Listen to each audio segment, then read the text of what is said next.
तो भूमि कहती है, चैतू मैं अब अपने ससुराल जा रही हूँ और जब भी पहाड़ों में सुंदर सुंदर फूल खिलेंगे, हर जगह खुशी का माहौल होगा, उस चैत के महीने में मैं तुझसे मिलने आऊंगी। तू बस मेरी भिंडोली तैयार रखना। और इसी प्रकार दिन महीने सालों में बीत जाते हैं, पर चैतू से मिलने न दीदी आती है, न छोटा चैतू दीदी से मिलने जा पाता है, क्योंकि दीदी बहुत दूर रहती थी। तो इसी प्रकार समय बीतता जाता है। और समय के साथ साथ चैतू बड़ा हो जाता है और उसकी दीदी से मिलने की उसकी अब जो इच्छा थी वो जिद में बदल गई। तो वो अपनी माँ से कहता है, माँ इतने साल गुजर गए, दीदी तो मुझसे मिलने नहीं आई, अब मैं खुद दीदी से मिलने जाऊंगा। तो इस प्रकार उसकी माँ उसे अपनी बहन को देने के कहती है कि मैं बूढ़ी भी हो गई हूँ, तू घर जल्दी आ जाना। और उसे भिटूली और सोने की जंजीर दे देती है। पूछा, तू अब खाली हाथ तो जाएगा नहीं, क्योंकि ऐसे कहते हैं कि खाली हाथ नहीं जाते अपनी बहन के घर।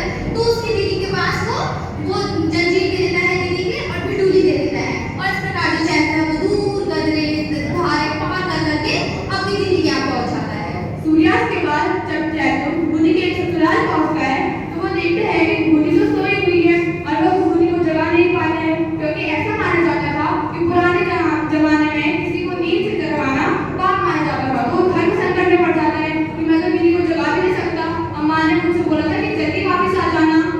तो इस प्रकार वो जो भिटूली रहती है उसे खतरे में रख देता है, और जो जंजीर होती है वो दीदी पे बांध देता है, दीदी के गले में रख देता है। और अब सुबह हो जाती है तो दीदी देखती है कि अरे मेरे गले में कहाँ से आई होगी सोने की जंजीर। वो भिटूली में खोजबीन करती है, वो देखती है कि मेरे माँ ने रखा हुआ है, ये किसने रखा होगा। तो वो सोच विचार करती है, तो वो देखती है अरे यहाँ पे एक चिट्ठी भी रखी हुई है। उस चिट्ठी में पढ़ती है कि उसके भाई का लिखा हुआ था कि दीदी मैं तुझसे मिलने आया था। अब वो देखती है कि मुझसे मेरा भाई मिलने आया, अब मैं उठ नहीं पाई।